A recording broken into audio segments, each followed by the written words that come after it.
All right, good morning, everyone. Welcome to Kabbalah Café. It's good to see you guys. All right, so today we have a very special session. There's a lot to talk about, I'm sure there's stuff that you want to talk about. All right, so number one, today's learning is dedicated to Surin's father, a blessed memory. His name is Chaim ben Yonah.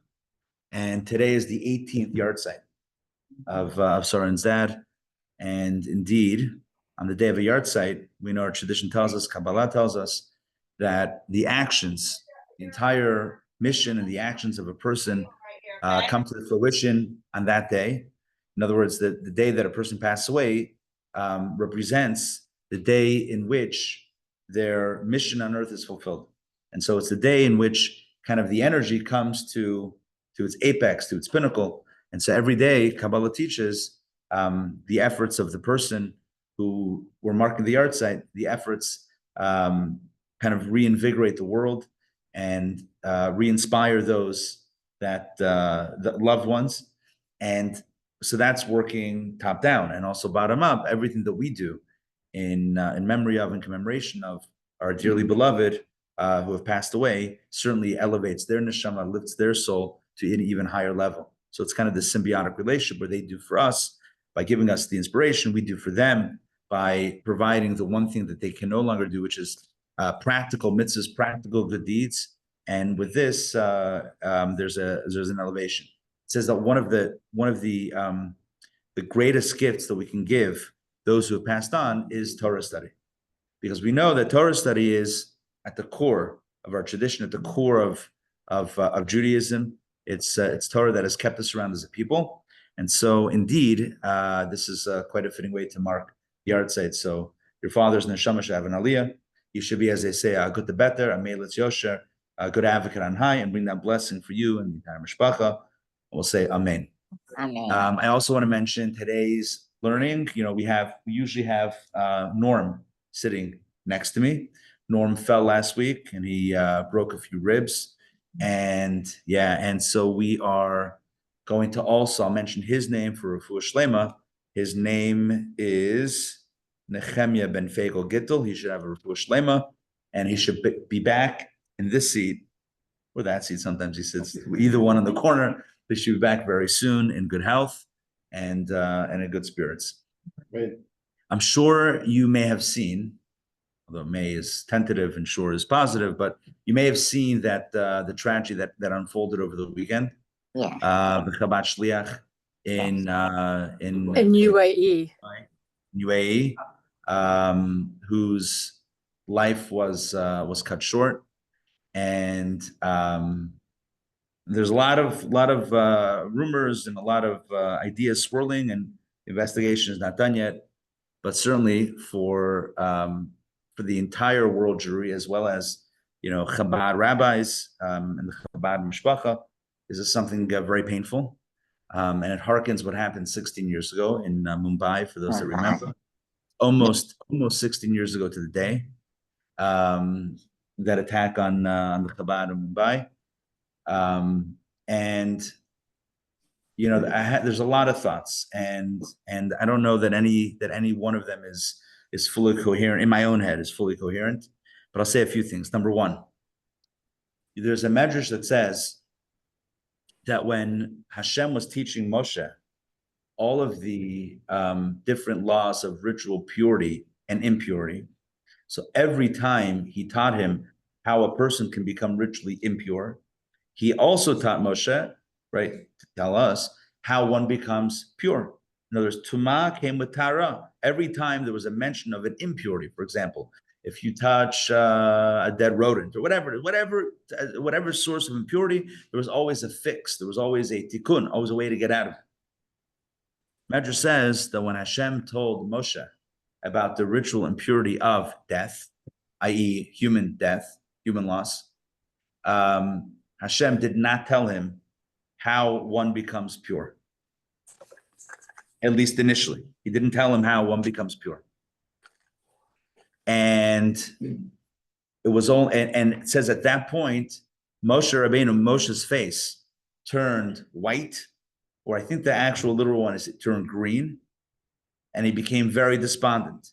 He said to Hashem, you told me how one becomes impure, but how does one become pure? And Hashem didn't answer him.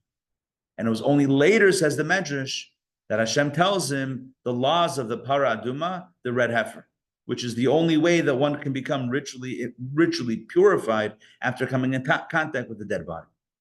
And so in Chassidut, the question is asked, so what's going on? It seems like a very strange story. Here we have Hashem is teaching Moshe Rabbeinu, teaching Moses about all the forms of purity and then, of impurity, and then how to become purified. With this one, he doesn't. It's not like, question is like this. If he didn't have it, if there wasn't a way of purification, so then where did the red heifer come from? And if the red heifer was a possibility, so how come he didn't tell him right away? Why does he kind of play this long game, God to Moses, of telling him the ritual impurity and not telling him the path to purity? What's going on here? The whole story doesn't make sense.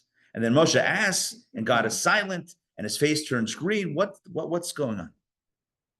Many different answers that are given, but I share with you what the Hasidic masters say, based on a Kabbalistic understanding of this, which is really, I think, a human way of understanding this. It's probably the most human way of understanding this story, this narrative. And that is that at its core, when Moses is asking God, how does one become purified after loss? He's not only asking the technical laws of ritual purity. He's not asking a technical question of, what does one need to do to be able to go back to the Mishkan, to go back to the temple, to be able to eat from the, the pure truma meiser or whatever it is. It's not a technical question. It's a larger question. How does one return to life after loss? How does one resume life after loss? How do we get past a broken heart? But it's not just a broken heart. How do we fill a hole that's in our heart? How do we fill the absence of loss? And God tellingly doesn't say anything, because the real message is that is the answer. The answer is there is no answer.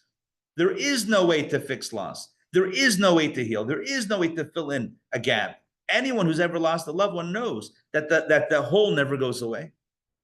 Right? The space, the emptiness, the absence never goes away. It's only, and that's, God wasn't not answering Moshe. He was answering him. By his silence, he was answering him. Famously, Moshe almost learns this I'm going to get back to the paradigm, to the red heifer in a second. But famously, we see this in the dialogue between Moshe and Aaron when Aaron loses his two sons. On the day that the Mishkan, the day the tabernacle was dedicated, Rosh Chodesh Nisan, in the year 2449, slightly 2 weeks short of the 1 year anniversary of the Exodus, the first anniversary of the Exodus, they dedicated the Mishkan, the tabernacle, the first home for God on earth, the portable sanctuary. And on that day, Nadav and Avihu, the two sons of Aaron, lose their lives. And Moshe says to Aaron, right, one brother consoling the other brother for the brother's loss of his two children, he says to him, good morning, he says to him, this is what Hashem meant when he said, Bekrova Kadesh, I will sanctify myself with those who are close to me, which means that your sons, Moshe says, I thought that you and I were going to be taken to God on this day. But turns out your sons are even greater than you and me, because they were the ones that were taken on this day. He flips it as a positive, as almost a closeness. Vayidom Aaron. What's Aaron's response? Vayidom. Silence. God is silent to Moshe. Aaron is silent to Moshe. Moshe represents Chachma, always trying to figure things out intellectually, right? Seichel, intellectually. God tells him, his brother tells him, sometimes you're not going to get a logical answer. You're not going to get a rational answer. It's not going to make sense. Try to figure out why loss, why, what's the plan? How does it make sense? How does it make sense? Someone dedicating their life to bring light into the world, how does it make sense? Right? Doesn't make sense. Even Seichel de Kedusha, even the seichel, even the intelligence of a Moshe Rabbeinu, who was tied into the divine intelligence, even seichel, the kedusha, even holy seichel, holy rationale, can't make sense of this. It's only later that God tells Moses, that Hashem tells Moshe, the mystery of the red heifer. What is the red heifer? Red heifer, take a red heifer, you slaughter it, you burn it, you take the ashes, and what do you do with the ashes? Who remembers what do you do with the ashes? You mix it with water. What's the water called? Mayim Chayim. Mayim Chayim El Keli. You put living waters. What's living waters? Mayim Chayim. It has to come from a stream, from a living source of water. Mayim Chayim El Keli. It has to be a living waters in that vessel. Then you put the ashes of the red heifer. And with this, the mystics say we have a confluence of both extremes. You have the ashes, which represent death, mixed in with the waters that are literally called waters of life. And the message is, we're not going to get an answer. We're never going to be able to solve the mystery. Sam, come in. We're never going to be able to solve the mystery of why tragedy or why loss or make sense of it. But the only thing we know is what needs to be done at some point after. Maybe not right away, but at some point after, is that we have to go from the space of ashes and resume life with the living waters. We have to mix the pain of loss together with the reality or the exuberance of life itself. And that is the only way. The only way is Mayim Chayim Al Keli. The only way is mixing the ashes with the living waters. That is the call forward.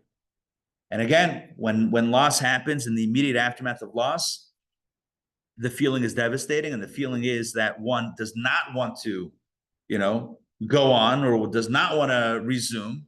And yet, our tradition, we know, Torah teaches us, and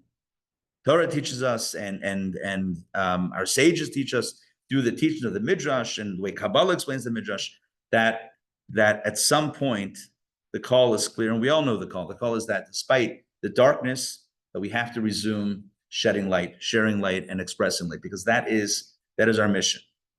It says that Acher, Talmud, there's a Talmudic figure. He's I can't say this about a Talmud Chacham, but he's a bit of a villain in the Talmud. Acher. His name was, who knows his name? Acher was, now it's skipping my head. Acher was, yeah. There's only one Acher, I know. No, there's one Acher. Well, there's one Acher that's like known as like the Acher. His name was Rabbi Meir's teacher. And good? Key? Oh, to the office. Yeah, sure. Come on in. Rabbi Cohen? Thank you so much. There you go. So should I stay there or come back and interrupt you again? You can say that, it's fine. Okay. I shouldn't need my keys. Yeah. Thank you. Elisha ben Avuya, thank you. Elisha ben Avuya. So, what you think I'm that nice to give someone the key? I was just stalling until we get the name. All strategy. Anyway, Elisha ben Avuya. Elisha ben Avuya Rabbi Elisha ben Avuya was one of the greatest teachers of his time. He was the teacher of Rabbi Meir, who was one of the 5 primary authors, or authorities that are cited in the Mishnah. Rabbi Meir, Rabbi Shimon, Rabbi Yehuda, etc. These are like only 5 major names in the Mishnah. There are more minor names, but 5 major ones. Rabbi Meir's primary teacher was Elisha ben Avuya. And at some point, he completely gave up his religiosity. He became a heretic, became an Akbikoris, even though he didn't forget his learning. And the Talmud says that Rabbi Meir would still, everyone else shunned him. Everyone else ostracized him. Here you have the greatest of the great rabbis, and he is, just complete violation of Jewish law. Everyone said, he's out. He's out, treif, excommunicated, he's done. Rabbi Meir still learned from him. He said, because he says, I'm able to take, what do you say? I'm able to take the fruit inside and not get too bothered by the peel on the outside. In other words, I'm able to get the wisdom inside without getting distracted by the rough exterior. Famous story, which I've mentioned plenty of times, about, it says one Shabbat, Elisha ben Avuya was on Acher, they call him Acher, was riding on his horse on Shabbat, which is like, a no-no. He's riding on his horse past the synagogue. And Rabbi Meir's inside, he sees his teacher. He leaves the synagogue and he walks alongside his teacher. So his teacher's on the horse. I guess he slows down a little bit. And Rabbi Meir is now walking alongside him. And they're discussing Torah. And at some point in the conversation, Elisha ben Avuya says to Rabbi Meir, you have to turn around. He says, why? Because we hit Tchum Shabbat. We hit the 2,000 Amot. You can't walk outside of the city on Shabbat, more than 2,000 cubits. We've hit that. He was calculating, right? The heretic on the horse was, Elisha ben Avuya was calculating the steps that they were taking. Either that or he had one of those watches. One of the two. Anyway, so there he is telling Rabbi Meir to turn around. Rabbi Meir says to him, he says, come back with me. And it's understood as not just, let's keep on talking while we go in the other direction. It's come back with me. Teshuvah, return with me. He says, I'm too far gone. He says, I heard in heaven that behind the curtain, whatever that is, Wizard of Oz asks curtain, behind the curtain they say that anyone's tshuva is accepted except for Achers. He says, what I did, it's irredeemable. I heard that it's irredeemable. Which came first? Did he get shunned and then retreated? No. Or did he did his own, it wasn't just backsliding. It was completely turning I saw some couple of things, like a man taking the bird away from the. Yeah, so that's the story that I wanted to tell, like what the origin story of that. So Sam is exactly right. He saw, there's different, There was a couple of different. there's a few different origin stories in the Talmud as to what made him, turn away from Yiddishkeit. One story is that he saw a father tell his son to go up to the tree, shoo away the mother bird, and take the egg. There's only two mitzvahs in the Torah where the Torah says that if you do it, you'll merit long life. Number one, listening to your parents. Says in the Ten Commandments. Number two, sending away the mother bird before taking the eggs. If you do two, imagine if you combine them together, a double whammy. Your father says to shoo away the mother bird. You listen to your father and you're shooing the mother bird. A 2 for 1. And the kid falls off the ladder and dies. Mm-hmm. And it's one of the origins. Really, that's why I'm sharing this story about Elisha ben Avuya, about Acher, is because there's two different responses. We will not understand the way things work, and we will never understand why tragedies happen and why loss happens and why bad things happen to good people, etc. It's one of the oldest philosophical questions, and I don't know that that anyone has the answer, that anyone has a sufficient answer. What we do know is that Acher's response is not a healthy response. The response is to recognize what Hashem told Moshe, which is nothing. There's no answer. You're not going to get a logical answer. What we do know is what has to happen next. By the way, just to get back into the story a little bit. So what does it mean that Elisha ben Avuya heard that Acher can't do tshuva? Like, what does that mean? Or that his tshuva wouldn't be accepted? Like, what does that mean? Does that mean that some people are actually irredeemable?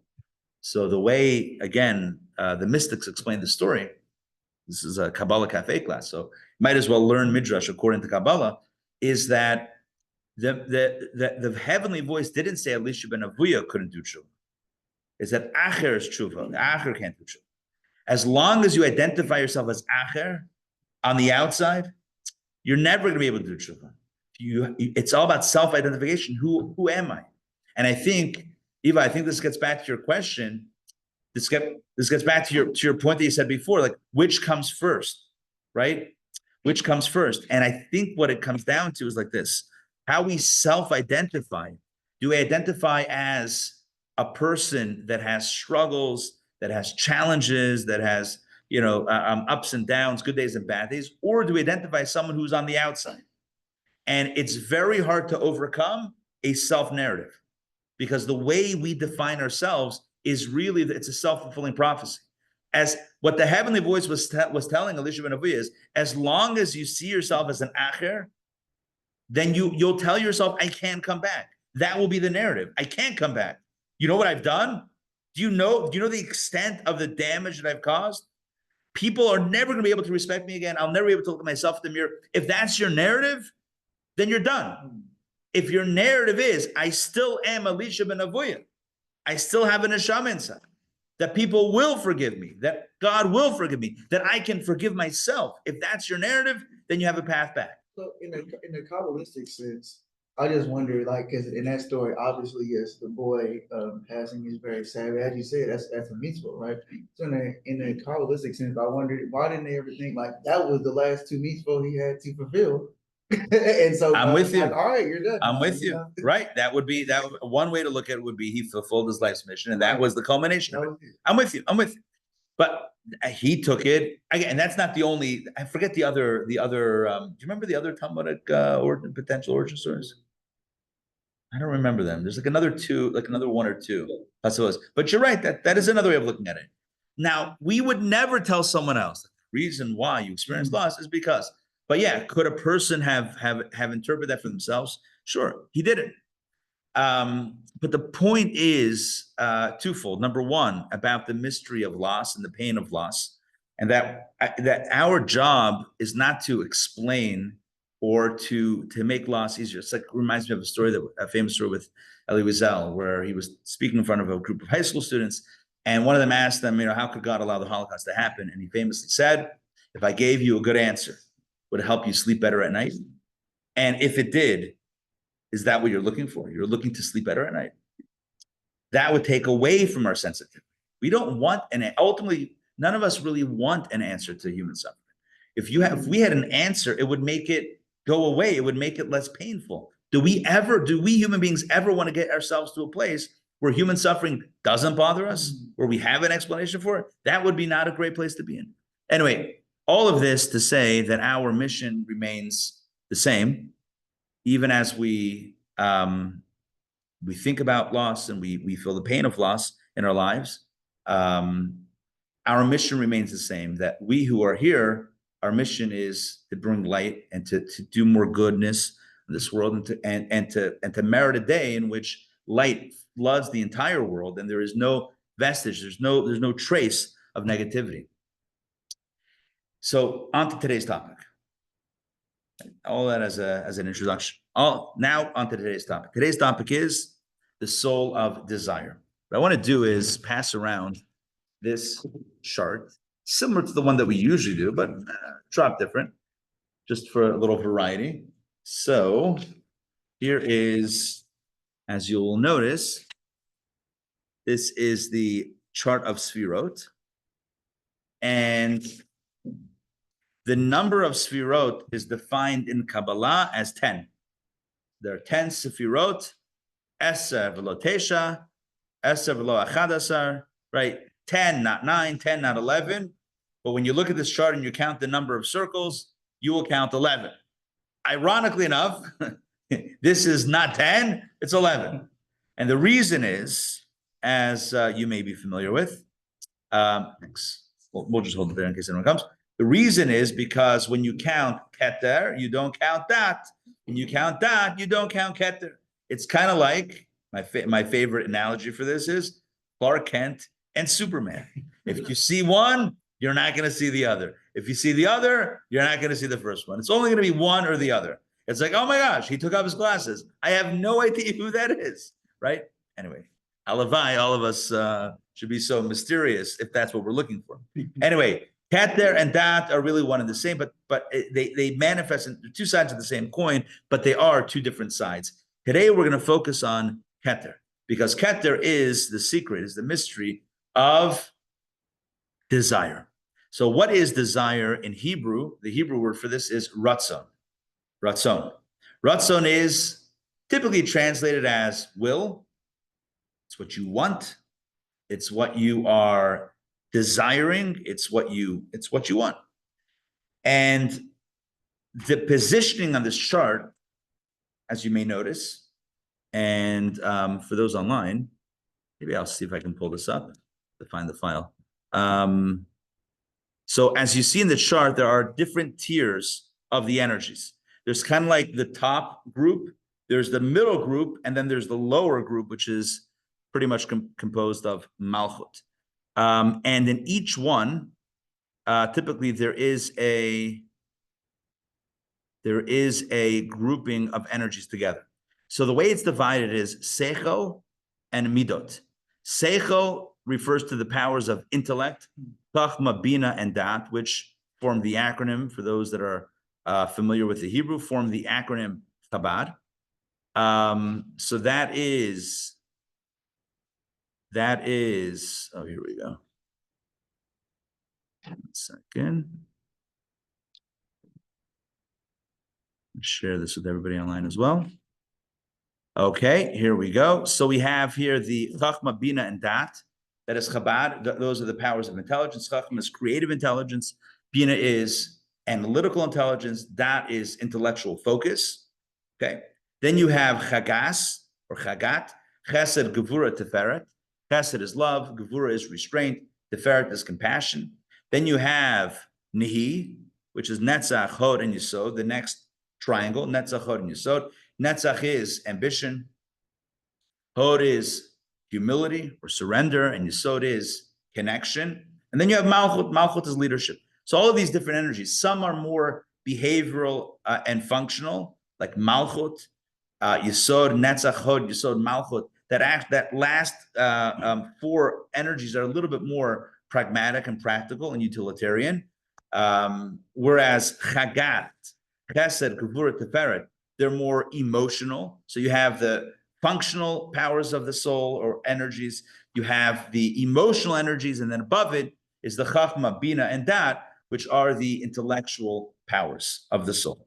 So here you have, again, intelligence, emotion, and what leads to behavior. 3 different tiers of powers. Now, just to explain very quickly, these are 10 energies that are manifest in creation. When God creates the world, God manifests these energies. And they are interwoven into the fabric of creation.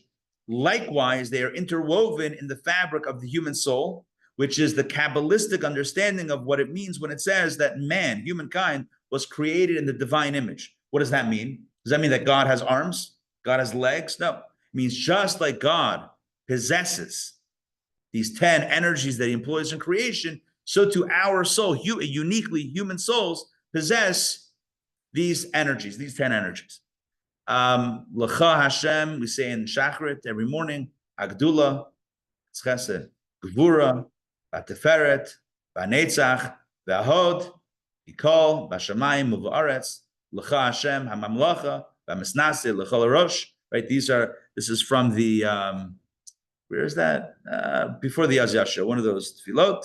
Say that every day, every morning, and we recite these lower 7 energies.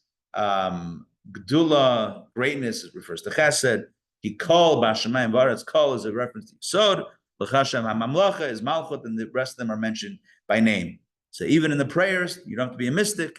You recite these lower 7 energies. But above the 7 energies lie intelligence. And the understanding of this Kabbalistically is that every emotion and every behavior, so if you start down from the bottom, every behavior is driven by an emotion, and every emotion is driven by ideas, right? We don't feel unless we think a certain way, and we don't act unless we feel a certain way. So actions are emotionally motivated. You're excited about something, you'll do it, right? You're motivated to do it. And what creates the emotional motivation? It is seichel. It's how we understand things. It's our intelligence that drives feeling, which drives action. Just to kind of highlight this connection between seichel and midot, between intelligence and emotions.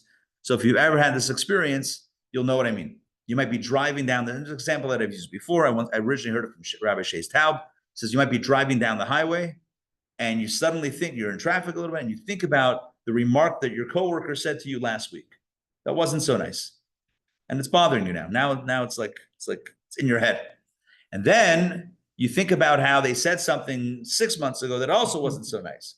And then a year ago, they did something behind your back. And now you're like, you know what? I actually think this person doesn't like me. And I haven't realized it until now. And now you're getting upset. and you're like gripping the steering wheel, maybe you're schwitzing a little bit, you're getting viscerally angry. You're getting angry and upset. Your heart rate is beating faster. I'll ask you a question. Are they in the car with you? No. How is this happening? How are you having a physiological reaction to another person when they're not there? The answer is all from the head. By the way, the mystics would say you have just done meditation, because Jewish meditation is thinking about something to the point where it creates an emotion. Now, will the Jewish mystics advocate thinking about what somebody did that you didn't like to create an emotion of anger? Absolutely not. That's not healthy meditation. But in the context of what is meditation, or how does the mind control the heart, that's an example that I think we can all relate to. Conversely, you can think about how someone has done kindness to you and then develop a swelling feeling of love in your heart toward them, even though they're not around, right? So all of that, it means that it's happening in the head. Every emotional response, every emotional reaction is always driven by the mind. A person might think, no, I'm a very emotional person. It's not about the mind processing it.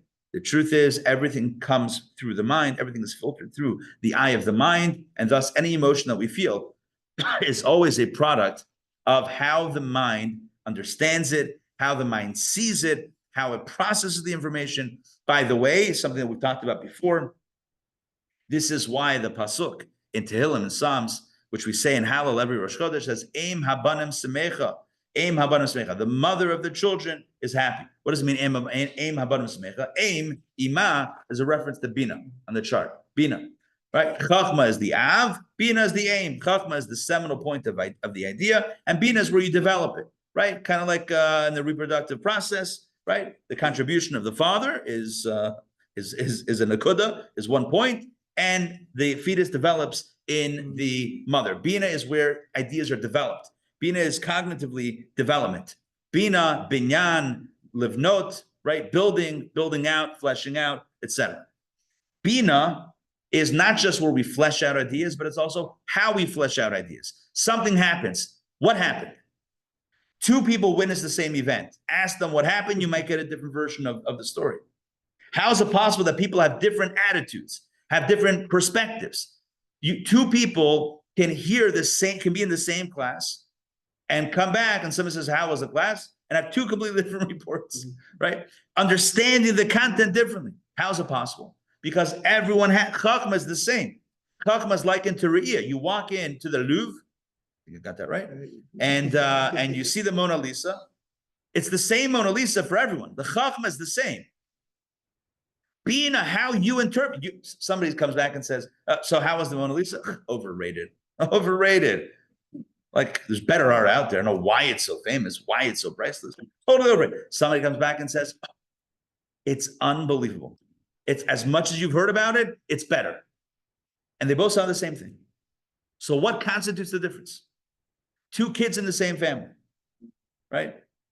Today we're going to the zoo. One kid says terrible, one says great. One kid says great. There's a lot of places where there might be a distinction, but a major place of distinction is Bina. Chachma is subjective. It's like Re'iyah. Bina is subjective. It's how you interpret the information. And because of that, how you interpret the information determines your degree of satisfaction or lack or dissatisfaction. It's not about what happens. It's about how you perceive it. Ezahu Ashir Hasameach Bechelko. Who is rich? Who is wealthy? The one who is happy with his lot. There's no objective definition of being satisfied with your lot. That is subjective. It doesn't say if you have X. In America, we would say it the other way around. Who is Sameach? Ha'asher. Ezo Sameach? Ha'asher. Who is happy? Who's the wealthy one? No. Who is wealthy? The one who's satisfied. How can I be satisfied if I'm not wealthy? Because there is no definition of wealth. Because happiness is subjective. It's an attitude. It's a perspective. All to say that the mind creates, the way the mind thinks creates emotions. Change your mind, change your feelings, change your behavior. That's the way the hierarchy works, from the top down. You can change the way you think about something, you will change the way you feel about it. And if you change the way you feel about it, you're going to change the way you behave around it. That's how it works. Whatever. Change your mind. Change your mind, change your life. Where did they get it from? I don't know, but it's in Kabbalah for a few thousand years. So it's good that science catches up at some point. Fine. But notwithstanding everything I've said up until now, there is something that's even greater than the mind. And that is Keter. That's why it's above. Now, what does Keter mean literally? Keter means crown. Keter means crown, which means literally it's above the head. The head is here, right? The mind is in the head, is in the skull. The crown is above. So what's the crown? I already told you what it is before. Ratzon. What is Ratzon? There's two types of will. There's two types of will or want. One is a desire. Let's talk about desire. Let's use that word. There are two types of desire. One form of desire is desire that's driven by the mind. I like it. It makes sense. I like it. I want it. You with me? I research a car. It has the features and the price that I want. I like it. And I want it. I want to buy it. Change the features. The government comes out and says, oh, it's actually not as safe as we thought. Or you get to the dealership, it turns out the price you thought was in your budget is no longer in your budget. You're no longer excited about it. You no longer want it. The facts on the ground change. I don't want it anymore. You want it, pinch yourself. But there's certain things that we want. Right. No, good point. But there's certain things that we want only because they make sense. The moment it doesn't make sense, I don't want it anymore. Like I actually don't want it. I'm not excited about it. But there are other types of Ratzon, other types of desire that we want even when we know it doesn't make sense, even when we know that it's not just not good for us, but it's not good for us. Does that make sense? It's not just not beneficial, it's actually harmful for us. And we'll still say, doesn't matter, I still want it. I still want it. Right? I still want it. And you can have a conversation. It's interesting. You can have a conversation with someone and you're trying to convince them something and you give them all the logical arguments in the world why it's not a good idea. And they'll say, I appreciate you sharing that, but I still want it. Like, but it doesn't make any sense. I'm explaining why it's not a good idea to want it, but I still want it. What's happening in that conversation is that the one party is speaking over here and the other party is speaking up there. One party is saying, let's speak about ideas. And the other one says, let's talk about Ratzon. The way to counteract Ratzon is with Ratzon. I want this, but I don't want that. Now you have, at least, I don't know how that's going to end, right? Parent says to a child says to parent, I want this. Parent says, it doesn't make sense. You're talking the wrong language. You're not even communicating. You're not communicating. They're telling you what they want and you're telling them what you think. You're not even speaking the same language. It's a language gap. You have the way to speak in language of Ratzon is by speaking in language of Ratzon. Desire. I want this. Well, I don't want you to have that. Again, how that's going to play out is y'all got to figure that out. When to use it, when to push, when to hold back, whatever. I'm not suggesting this is not parenting advice. I'm just saying that just know that there's ways to speak the same language, ways not. If somebody tells you, I have an idea, I was thinking about it, and I think this makes sense. That you can counter that with, you know what? I was thinking about it also, and I have a different perspective. You're speaking on the same level. Somebody says, I want this, and you're like, doesn't make sense. Again, you're just speaking on a different dimension. Again, how to solve that? YMMV. They write on the websites, your mileage may vary. How that's going to work out, that's up to you. You got to figure that out, and it's relationship and personality dependent. The point is that there are different ways of conversing and different ways of thinking about things and different ways of feeling things. Ratzon, pure Ratzon, is not an emotion. It's not like love.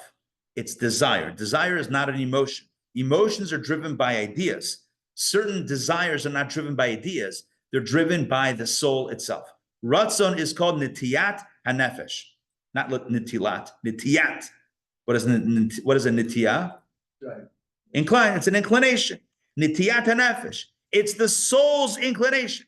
Every soul is different, right? No two souls are the same. Every soul has its unique soul print, right? Like a fingerprint, like a soul print. And so every soul has its own unique nitiyat hanefesh, the things that this soul particularly wants. And another soul might not want it. To give you a very mundane example, this is not going to be a good example. It's a very mundane example, but it can at least open our minds to this concept. Example that I've used many times before. It's dessert. You have people over your house and you offer them ice cream. And you have two options. Power of ice cream, right? The non-dairy stuff. You have the chocolate, you have the vanilla. Which one do you like? You go around the table, everyone has a different idea. Somebody says vanilla. You ask them, why vanilla? I like vanilla. Why? I like it. Why do you like chocolate? I don't like it as much. Why? Explain to me logically why you prefer vanilla. Can anybody give a rational explanation? There's no logical explanation. I like it because I like it. Because, because it tastes good. Why does it taste good? It just is. It just is. You're going to hit a wall. You're going to hit a wall. It's not something, now, just to be very clear, I'm not suggesting that our preference of ice cream touches on like the deepest, reality of the soul. It's the keter. It's like the transcendent manifestation of the expression of the soul's uniqueness is in its choice of ice cream. I'm not trying to suggest that. I'm just trying to give an example of things of desires that aren't rational. You can't explain someone out of liking vanilla ice cream. I've tried. No, I'm kidding. But actually, I have tried it. Sometimes my kids want it, but I don't have it. I'm like, try this one. It's really good. But I like the other one. I'm like, but we don't have it. Doesn't matter. They like what they like. You can't explain it. Even the idea of scarcity, we don't have that flavor, still doesn't work as a logical enough reason to get someone to try, sometimes, to try a different type of ice cream. It just is what it is. What's the point? There is a hierarchy of the soul. There are processes by which the soul works. We do things typically that we're excited about doing, which are the things that make sense to us. But then there are things that we do even when they don't make sense. Why? Because we want to. It's like Ratzon, keter Ratzon, has a bypass all the way to action. You with me on this? This is a very important thing. A bypass straight through without being processed cognitively. We'll see today in the text, which we'll read inside a little bit. When a person wants to put their foot in hot water, the mind will likely say, it's a bad idea. But if you want to, you're going to do it anyway. Your brain is not going to get in the way.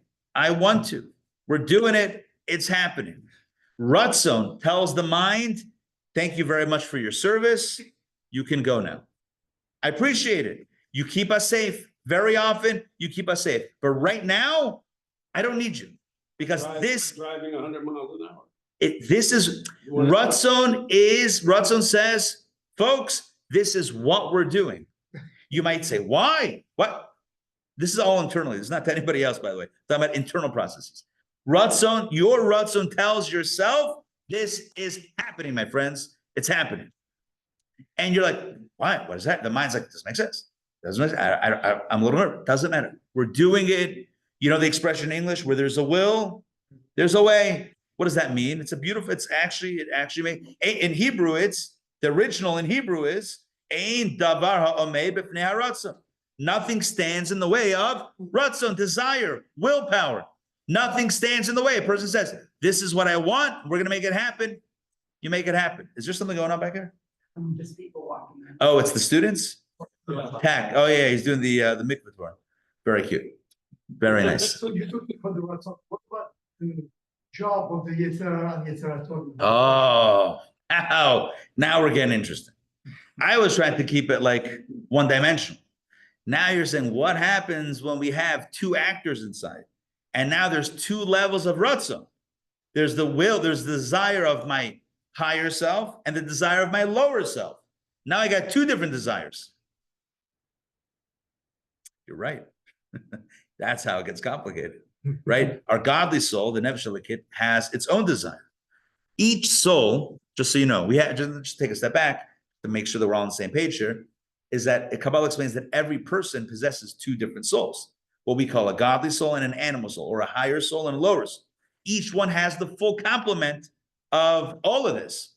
It's a full, it's not like an angle. It's a full suite, full software. It's like the same hardware running Mac OS Different version of the operating. or Windows, and maybe throw in Linux to boot or to reboot, as it were, your computer device.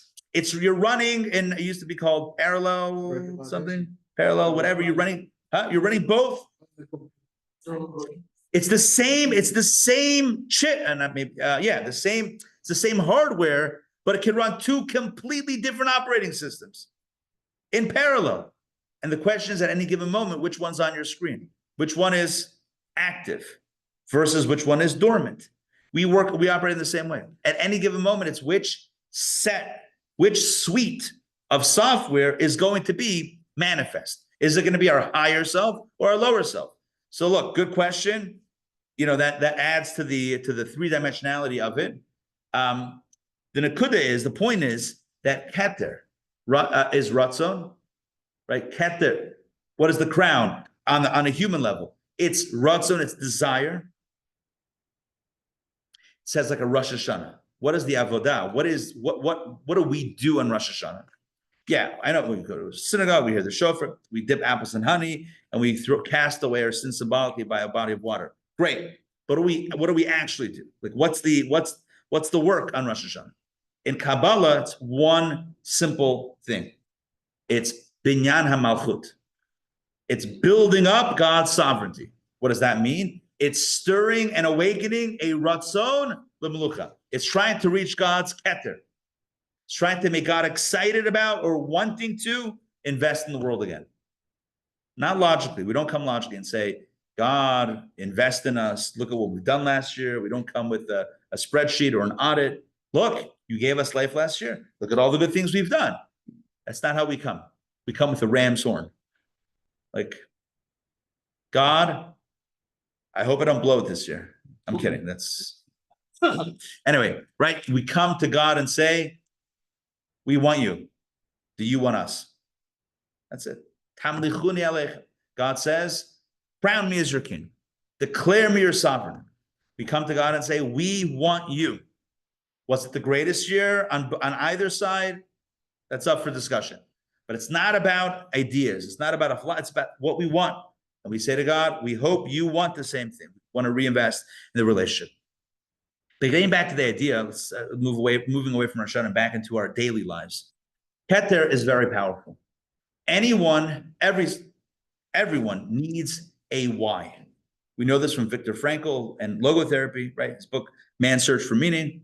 Every human being, different psychologists had different theories as to what motivates human behavior. We know what Freud said. He saw how people survive. Right. Death came by this point. Right. He had the greatest, as it were. Meaning, search, that's all. That you need to have meaning. He was unfortunately, like the most horrific type, but the most powerful type, perhaps, of a laboratory of human behavior, right? What allowed people to survive, and what strong people didn't make it, weaker people made it. What is it? What is it? And he came, as I was starting to say, he came to the conclusion that what it was, did you have a simple question? Do you have a why? Do you have a reason to go on? Whatever it is, no judgment. It might be for a love. It might be for a book that you're writing. It might be for, a mission that you haven't yet completed. Do you have a why? Do you have a reason to get up this morning and to fight to live? The truth is, it's not just in the camps. This is true in all of our lives. When we wake up in the morning, do we have a why? The why is the Ratzon. The why is a desire. Do I have a why? Not an intellectual why, but is there something that I want to get done today? Is there something that I'm driven to do today? A project. It doesn't have to be, today I'm going to change the world. It could be even something small, but it's a why. The why is the Ratzon. By the way, Kabbalah says there's something even deeper than Ratzon. Something deeper than Ratzon. What's deeper than Ratzon? Tainug. Tainug is pleasure. What drives Ratzon, what drives desire is a sense of pleasure, a sense of the pleasure that I would get if I did X, Y, and Z. Again, this is not logical, it's not emotional, it's not behavioral. It's an atiyat nefesh. It's the way the soul is almost wired. And maybe you can, you have a question about whether it's nature or nurture. Is it something that is wired, before we're born, or something that the wires get set as we go through life? Either way, I'm not sure, it could be a combination of the two, but either way, our desire, our Ratzon is driven by our tainug, our sense of pleasure. Said before about the ice cream. I want vanilla. Why? Because it tastes good to me. There's a good. And one person's good would be another person's bad. Somebody would say, well, why do you like that? Because it feels good. Why does that feel good? I don't know. There it is. Somebody else would say, no, I don't like that. Doesn't feel good. Different people. Different netiyat nefesh. Netiyot nefesh. Different inclinations of the soul. Getting back to the point, Keter is, I'm going to say this in the most loving way possible. It's the bully of the soul, but in a good way. It's not a bad bully, but it is the bully of the soul. It's a Keter is, this is what we're doing. Doesn't matter what you think. Doesn't matter how you feel. This is the plan. This is the game plan. This is what we're doing today. This is what I want, and this is what's happening. Well, I was saying that the desire bypass reminded me of like addiction. So like if someone's like trying to quit smoking maybe, and like they can reason themselves at why they should not do that, yet like their desires driving their action. Right. Like how do you attempt to live within your higher self? That's why it's so hard to get off. I think your question is on point. It's exactly why it's so difficult. And I think that oftentimes with addiction, kind of the only way, because I think it is a powerful manifestation of this, where you can understand why it's a bad idea. And you can even see the harm that's happening around you or to you. Like, I still want it. I still need it. It's like, it's so deep. And there might be a chemical thing, which is maybe a little bit different than what we're speaking about. But I do think that not oftentimes, but what you'll hear people in recovery is that it takes to hit rock bottom. Rock bottom is almost like where the soul itself is, you can't get away from that. It almost like it activates a different Keter. It's like, it has to hit so deep for any pivot to happen almost. You can't, feel your way out of it or rationalize your way out of it. It has to hit like the deepest point. And oftentimes that happens when things get really, really bad. As long as there's still more rationalization, you can convince yourself this, that, or the other. By the way, I will say this along those lines. So I'm using the word rationalization, and I probably should have mentioned this before. Keter desire could work in one of two ways with the mind. Either it can bypass the mind, or it can tell the mind how to think. And that's when you see people spinning narratives that make no sense. Of the conspiracy theory. I didn't say which one, but I'm just saying all of them. Right. And like a physician, I can tell you, this country is blessed. Right. Conspiracy theories. It's an extra dose. I don't know from what. There's a magnet. No, but the point is, I think it's important to know that Ratzon does not just operate in a way that bypasses seichel altogether. It also works in a way that it makes seichel conform to it sometimes. When it's in a really dominating mood, it'll say, not only do I not care what you think, but I'm going to make you think the way I want you to think. And that's when you'll see a person, or you hear a person giving all sorts of irrational arguments. You're like, well, one second, that makes no sense. It'll make sense. The Ratzon wants it to make sense. It's going to make sense. That kind of goes with the direct connection that Keter has to Malkut as well as a vessel. So it kind of, in a way, when people are asking like, how do you do that? It's all about alignment. It's right. You sort of have to make your vessel also align with the will and align with the divine will as well to really start because creation is a process, is all it has. So to your point, process. right. So to your point, because you're saying something very important, and that is that Keter for whatever reason, I'm now realizing we painted it in a bit of a negative way. But keter can be a very important thing, and it is a very important thing. We need a why. We need will. We need to get up in the morning and to be functional. We need to have, I mean, it's helpful to have a why, a desire, a thing that we're living for. Number one. Number two, especially when we align, as you said, with the higher will, that is even a deeper dimension where the keter, a person's keter, can surrender to a higher keter. We have the ability as a human being to surrender our will to a higher will, to say that I want to sleep in, but someone else wants me to show up. I'm going to show up for them today. No, that's more important than what I want is what needs to be done. And I can surrender my keter, my Ratzon. In other words, everything is surrenderable, even Ratzon. I can surrender my Ratzon for another Ratzon. The one thing I can't surrender is tainug. I'll never be able to surrender my tainug. A person might say, from now on, only kosher. I'm surrendering my desire for a cheeseburger. I'm going to surrender that to be alignment with what Hashem wants.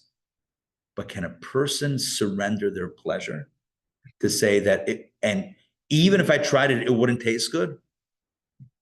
Lav dafka, not necessarily. This is part of when they try Ashkenazi food. Right, yeah, exactly. Not necessarily can I surrender my pleasure. You with me on that? It'd be very hard to rewire the pleasure. You can surrender the Ratzon, very hard to surrender the pleasure. Yeah. A mother, parent, caregiver, you have other desires, but the keter makes you have to do what needs to be done. Good. That's the priority. Very, very, very apt example. Correct. The idea that I may have a personal keter Ratzon desire, but I am going to surrender that for the greater, a greater keter Ratzon desire, a greater good. Exactly. But again, can we surrender our tainug, our pleasure, to the point that we no longer feel like if it happened to fall down, go into our mouths, would it not be pleasure? That's a tall order. Is it possible to surrender pleasure? Conceptually, but otherwise it's very difficult. The Torah doesn't demand that of us. It just says, don't do it. It doesn't say don't like doing it. Just don't do it. To not like doing it, that would be a very difficult order. Imagine if the law said, using the converse of this. Imagine if it would say, when you get to a stop sign, I've been pulling over people by the stop sign lately. When you get to the stop sign, right, you have to stop. But not only do you have to stop, you have to love stopping. You have to be excited about stopping. You have to enjoy stopping. Imagine that. You have to enjoy stopping. You're not legislating tainug, you're legislating pleasure. Like this, don't like that. You can tell me to surrender my Ratzon. I want to go. You want me to stop, and you can say you have to listen to me more than you listen to yourself. You can legislate that. And by the way, we all know what that's like, right? We all have to be somewhere at some time, even if, at some point in our lives, we had to be somewhere when we didn't want to be there, but we had to be there, and we said, I'm there. We stop at a red light. I want to go. I have somewhere to go. I'm going to stop. Why? That's what's needed of me in this moment. In like a very personal way, like you said, when they say you should love your neighbor, right? I have a neighbor that lives above me, plays loud music. He's reported me. I don't like this guy. I'm deep in my studies. Like, how do I do it? And then I see it says, well, when they say to love your neighbor, I'm not commanding you to feel love and express where you just treat them how you want to be treated. And when I did that, things did start to get better. It's interesting. That's one of the commentaries on Love Your Fellow, is not the actual love, but behave as though you love them. Yeah. Kabbalah says also how to get even to love, but that's already higher level. That's already higher level. Again, but typically tainug is not in our jurisdiction. You can legislate Ratzon. Again, I just want to make sure we're all on the same page here. We have all these layers. It's like an onion, layers and depth and layers inside the human soul. The deepest layer is keter. Keter is comprised of two orbs, a ball in a ball, as it were. Not literally, but the outer element is Ratzon, is desire. The inner element is tainug, pleasure. So the want is so deep, but deeper than that is pleasure. Pleasure can't even, it's very hard to manipulate that. To rewire that. Rewire pleasure. I can surrender my will. I can't surrender my pleasure. What does that even look like? I can tell myself, I'm going cold turkey. I want it. I'm no longer going to do it. Tell myself. Might be profoundly difficult, but I can tell myself that.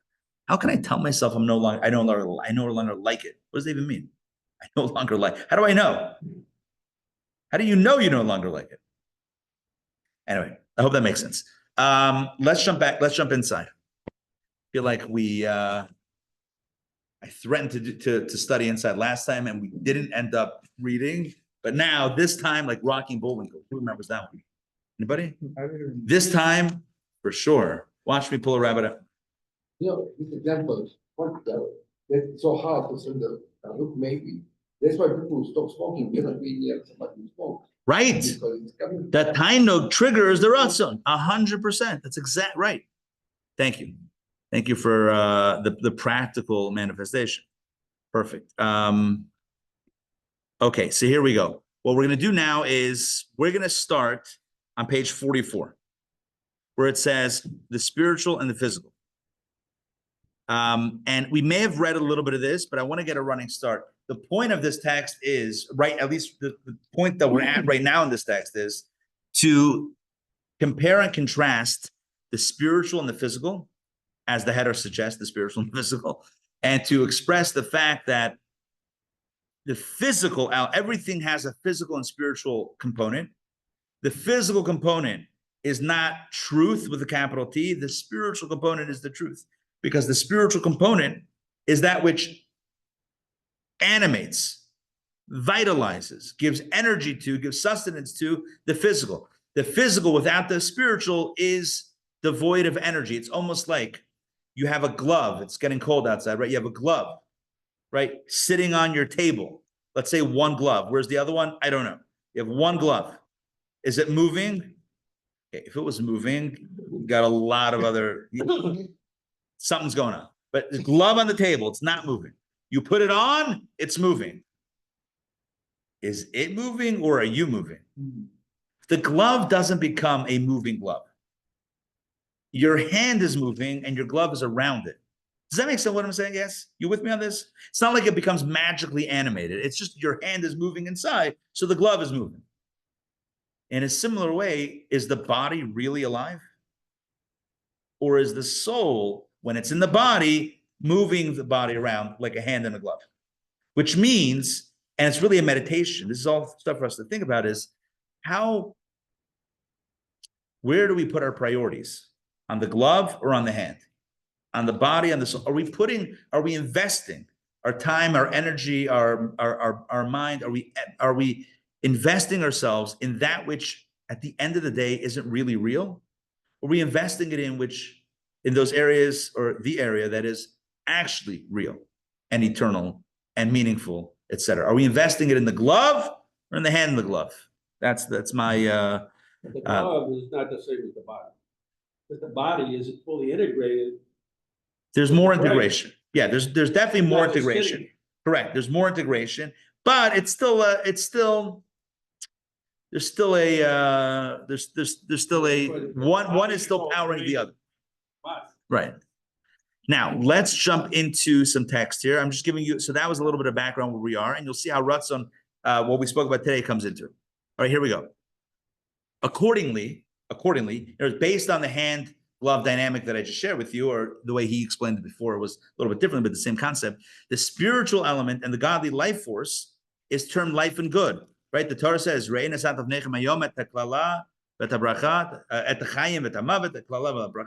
I'm putting before you life and good, or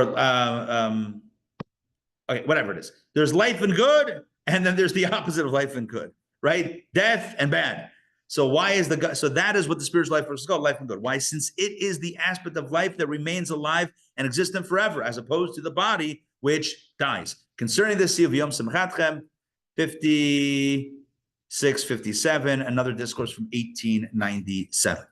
Let's continue on the other side, 46. The physical element, however, is referred to as death and evil, since it decays and decomposes after the soul departs, having no intrinsic existence. Again, the example of the glove in the hand, When I take my hand out of the glove remains inert, unmoving, still, silent, essentially dead. Now, the body is even more so. It begins to decay and literally disintegrate, unlike the glove, which can sit in your closet for 10 years until you're like, oh, I thought I lost that glove, right? The body, though, does disintegrate. But the point is that further highlights when you talk about life, what's real life? Or who are you? Like, what's the real you? A body? No, it's not a body. The body is going to it's the soul that's the real you. The real you is your spirit. It's not your body. By the way, anyone that's ever, and I've shared this many times before, anyone that's ever been looked at as a body has always been offended.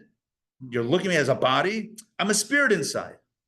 We know this to be the real us. We know what the real us is. And this is so important in the context of spiritual versus physical. Let's go. From my flesh, from my flesh, I perceive godliness. A person intuitively senses that there's a life force within him or her that enlivens him, and that the principal aspect of his existence is this life force, and that after the soul's departure, the body is left like an inert stone, eventually decomposing, as mentioned above. In other words, this is not a matter of belief. You don't have to be a maimin. You don't have to be a believer. You don't have to be a theologian to believe in the temporality of the physical and the eternality of the spiritual. It's very obvious. Well, maybe the eternality of the spiritual requires some belief, but in the fact that the physical is temporary, you don't need need faith in God. You just need to know how life works, right? And from my own flesh, I can see how things work. From life itself, I can understand how things work. Let's get third paragraph 46. Similarly, a person can understand regarding all the worlds. In other words, the spiritual dimension as well, not only spiritual, but all of existence and creation. A godly life force energizes them, and the entire life and existence of the worlds derives solely from the godly light and life force within them. If this life force were to disappear, God forbid, they would turn into veritable not and nothingness. In other words, just like the soul is the real life of the body, the soul of the universe is the life of the universe. Take the soul out of the universe and nothing exists. In other words, you pull out the God particle, as it were, from the fabric of creation and everything disappears. The world, the planet, plastic. Can you imagine? Biodegradable plastic? Yeah. Pull the God particle out, nothing exists anymore. It's like, again, the example that I've used before is the projector. You're in a movie theater, the movie's playing over there, it looks real. You see, I don't know, I'm just going to date myself, Brad Pitt or whatever is on the screen. He was famous back in the day, right? So you see all this on the screen, but you know that it's all a projection of light. Unplug the projector, it's gone, vanished. Well, what happened? They look so real about that. It's just a projection. That's not real. It's only the divine light that's shining that makes it look real, that gives life. But the thing that the world itself is only divine light. Let's continue. Predominance of spirit. We're going to do another 2 or 3 minutes. All created beings, again, middle of page 46. All created beings and all the worlds, therefore, are completely subordinated, batel, to the godly light and life force that enlivens and creates them. Since their reality, existence, and life comes from the godly light and life force. As such, they are subservient to the godly light. Like the glove is subservient to the hand. Take, for example, the body's subordination to the soul. And here he gets into Ratzon. I think you're going to love it. Take, for example, the body's subordination to the soul. The movement of the body's limbs mirrors the movement of the soul's vitality. Isn't that powerful? The movement of the body is shaped by the movement of the soul, right? And all the more so do the limbs obey the soul's will, which is Ratzon, which rules and controls the faculties of the soul. Remember, at headquarters, literally headquarters or above headquarters, lies Ratzon, pulling the levers, right? Right? What am I doing? A dinosaur thing? All right, right? It moves the levers, controls and rules and controls the faculties of the soul. Since it is their source and all the faculties are subordinated to it, the soul and the soul's Ratzon. Because remember, Ratzon is not a power of the soul. All of these are kochot hanefesh, powers of the soul. Ratzon is netiyat hanefesh. It's not a power of the soul. It's the way the soul is inclined. It's the soul itself. It's not a power of the soul. It's the soul's inclination itself. Different. It's not a power of. It's the soul itself. Top of 48. Thus, the limbs of the body are also subservient to the soul's will. And this is the example that I cited before. Got it from right here. Should a person wish, Ratzon, desire, want to place his foot into hot water, there's no resistance whatsoever. In other words, what's going to get in the way of your own will? Your head? That's not going to get in the way. If you really want to, you're going to put your foot in the hot water. It's going to happen, right? Just ask, what's his name with those $40,000 retreats where they walk on the hot coals, right? Where there's a will, there's a way. Where you want to, it's going to happen. Who is that? That's, no, maybe also, whatever. Anyway, this is due to the foot's total subservience to the soul, since the soul is the body's entire force and raison d'être. I don't know if I pronounced that right. Not yet. Raison d'être. Better not. That wait. Slow that down. How did you finish it? Oof. I don't know that I can end like that. French Baroque and you go to. I know. That. All right. Good. Fine. That means I don't know why they put it in here, but it's just fancy for saying that's the entire purpose. Yeah. It's the purpose. The French was French. Who knew that we would get some French in here? Anyway, so again, let me start that sentence again. This is due to the foot's total subservience to the soul, since the soul is the body's entire life force, and raison d'être, as explained above, maybe something like that. And it's precisely because it is subservient to the soul. Oh, look at that last line.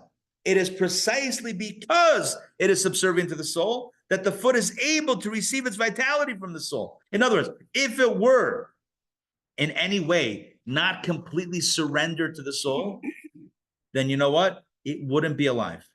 The only reason why it exists is because it has an open channel. If the channel was closed, it would be cut off from the soul and it wouldn't exist. The fact that it does exist means that it's going to fall. If it's an open channel, if it's surrendered to receive that life, then it is going to be surrendered to the will of the soul as well. But some of this sounds like the brain. The soul is beyond the brain. Correct. And yet these connections, many of those are the brain, isn't it? The soul is what. Right. I think so. The way Kabbalah explains it, and it's hard to comment on the actual medical part of it, but I will say this. Kabbalah says that the Ratzon is able to bypass the brain, even when the brain says it's not a good idea. The Ratzon could say, we're doing this anyway. Now, does that transmission of will to foot go through neurological pathways? Perhaps. I don't know. But in the language of Kabbalah, that doesn't speak necessarily in terms of like... But skipping over the sehel and going right down to emotion. Well, to the action level. It's going all the way to the action. Basically saying, I want... Correct. That's kind of what it is. How it exactly does biologically, physiologically filter through the body, that I don't know. That would be another conversation. But it means in concept, it's as if the Ratzon, the will, is bypassing the other pieces and going straight to the foot. I don't know if he says it here. That's like the Excuse me. addiction you were talking about. Say it again? Like the addiction that you were talking about. It almost makes the body move a certain way, even though it doesn't make sense. Right. That would be a negative manifestation. Because it's going direct, it's bypassing. I think another thing is that the brain is being physical would represent Malkut. And even in things like when they study like consciousness, right? They say, okay, well, we see that there's these effects, we see there's these synapses, we see that there's these things that we can say are derived from the effects of consciousness, right? But there's still something outside, right? They say like the universe is non-local or consciousness is non-local. So we still even there see that there's a filter that's coming down from the top down to the bottom. So we'll do one more paragraph and we'll close it out today. Similarly, middle of page 48, all of the creations are subservient, just like the body is subservient to the soul, so too in the Nimshal, the larger scale, Similarly, all of the creations are subservient to the godly light and life force within them. This subservience is especially apparent with the celestial bodies, meaning the stars, etc. As the verse says, and the hosts of the heavens bow down to you. The sun sets in the west because the Shekhinah, divine presence, is in the west. The sun's orbit from east to west until it sets is its form of bowing down, prostration, i.e. its way of being subservient. The point is that all of creation is naturally subservient to the soul that is within it, i.e. the godly life force, just like we're a microcosm of the larger creation. So just like within us, within our little biosphere, our body is subservient to our soul, which drives it. So to in the macrocosm, creation, the world, the universe, the physical planets are subservient to the divine life force that enlivens it. All to tell us, and this is, so now what? So where do we go with this? We had a nice analysis of all these different things, but really the point where he's going here in this text is to simply say this. And I mentioned it before, but we'll conclude with this. We have to, it's important, it's a healthy thing to audit our lives, do a self-audit, it's not a Scientology thing. This is an actual, a spiritual audit. And the audit is where am I allocating my energies? How much, not only how much time do I devote to body versus soul, but how much of my good time? I mean, premium hours or premium consciousness am I dedicating to my body's needs versus my soul's reality, my soul's truth? Am I spending more time figuring out how to make a delicious dinner or lunch, as opposed to, which by the way is not a bad thing, as opposed to, my purpose? And it gets back to this idea, what's my why? Little Viktor Frankl tie-in at the end. What is my why? What is my real why? Is my why just to live another day, biological life, which is anyway temporal, here today, gone tomorrow? Or is it about something higher, something more truthful? Yeah, not shocking that a Jewish text, let alone a Kabbalistic text, the payoff would be, let's spend more time focusing on our soul, on our neshama, on the things that are really important in life. Doesn't mean we shouldn't take care of our bodies. That's not the message. Yes, got to take care of our bodies, but recognize let's prioritize, let's triage correct, let's prioritize correctly. This is ikar, this is tafel, this is primary, this is secondary. And when we live like that, then indeed it lifts us all up and raises us to a higher level. May we all experience in our own lives the blessings, the physical blessings that we need in order to get the spiritual stuff done. In other words, we shouldn't need to worry about the physical things, the physical components. We should have whatever we need so that we can then invest on the spiritual. And that's a request for God Almighty for all of us, that when we don't have what we need physically, then we might be distracted with the physical stuff and then take time away from what's really important. We should have what we need physically so that we could do what we need to do spiritually. As the mystics would say, God transformed spirit into matter, and our job is to transform the matter back into spirit. And with that, we become good partners in creation. Or we tell God, what were you doing? It was good the way it was. All right. Anyway, thank you for joining me today. Soren, thank you for sponsoring today. And indeed, it should be a blessing for your dad, Chaim Ben Yonah. And Yes, at the same time. right, you know what? I'm going to mention all of them if that's okay. Soren told me over Shabbat and sent me the information last night that there were 7 siblings, 4 brothers, and all 4 brothers passed away in the same week. So Chaim Ben Yonah, his dad, 18th yahrzeit is today.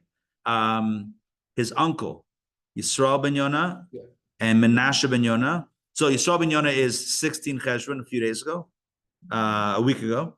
Menashe Ben Yonah was 6 days ago. And Uri Ben Yonah is coming up in 2 days, 25th of Cheshvan. So 4 brothers in about a week and a half. Same year? Not the same year. Different years, but All around the same time. He was the president of the Jewish Federation in Romania for 15 years. Wow. And in the parliament, through the whole Holocaust, we have a big in the family. He also spoke here, the last one. Wow. He spoke about Jews in Romania before the war. But you couldn't study like this, you know, because the connectivity. Right. Right. Anyway. So, Wow. Very special. Very special man. Indeed. From Southern Alabama. Yeah. Listen, indeed, it's oh, Natan says to say hi and to wish you long life and only blessings. Natan is online. All of us, we wish you long life, your family, your daughter's here, and indeed, you should have nachat from her, she from you, and us from all of us from each other. I will say that I think to me it's very powerful, the proximity in the yards and the passing in the same time of year. Dr. Maxey is going to be dedicating some Kabbalah Café coming up in honor of her parents, who both passed away also within a very short time, within a day of each other, right? My grandfather and grandmother also passed away within one day of each other. They're years apart, but like also one, right? So there's something, I think there's something that the family bond, there's something, there's a higher, right, something larger. So you should have comfort, long life, blessings, nachat, and only good things. Rak smachot. Good to see you all. Mariana, good to see you. Thank you. Thank you. Very kind. Animal. You said the animal has the same. Yeah. The animals, The animal soul, the animal soul? doesn't have the same. No, the animal soul has its own seichel, has an animal seichel. The animal soul is the part of us that's very territorial. So it thinks in terms of, okay, what's good for me? What will keep me safe? You know, what makes sense? Yeah. Doesn't change. Right, but it has its own suite. Matt, good to see you. Mariana, good to see you. Dr. Maxey, good to see you. Mariana, please give my love to the family. Jackie, good to see you. Thank you. Natan. The same. Shavua Tov, only blessings. Only blessings. And love. All right. See you all. And Take care. for a beautiful Shavua Tov, class, everybody. very inspiring. Very. Thank you. Thank you. It means a lot. I'll see you guys.